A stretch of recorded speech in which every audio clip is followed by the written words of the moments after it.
আজকে আমি মাঙ্গলিক নিয়ে কিছু বলবো।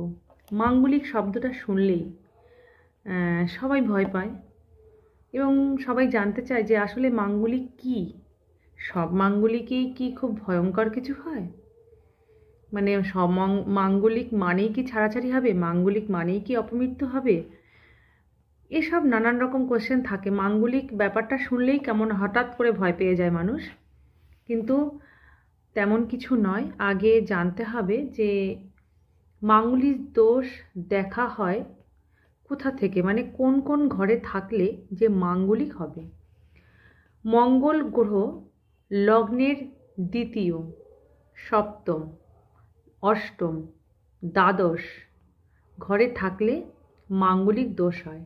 এর মধ্যে মঙ্গল যদি লগ্ন, দ্বিতীয়, অষ্টম এই ঘরে থাকে তাহলে খুব ভীষণ স্ট্রংলি মাঙ্গলিক ভয়ঙ্করভাবে এটা মাঙ্গলিক দোষ বলা হয়।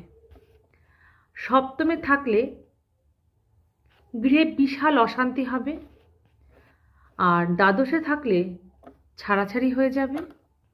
লগ্নের দ্বিতীয়, অষ্টমে থাকলে খুবই ভয়ঙ্কর কোনো ঘটনা ঘটবে। কোর্ট কাছারি, আইন, অ্যাক্সিডেন্ট, অপমৃত্যু এসব ঘটবে। বৃহস্পতি যদি তার নবম দৃষ্টি দান করে তাহলে আংশিক মাঙ্গলিক দোষ উপশম হয়। বৃহস্পতির নবম দৃষ্টিতে হলে প্রত্যক্ষ স্নেহ দৃষ্টি।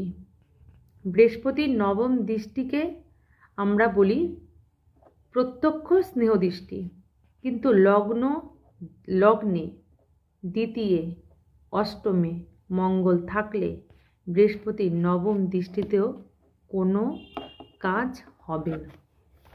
এটাই হলো মাঙ্গলিকের আসল রহস্য।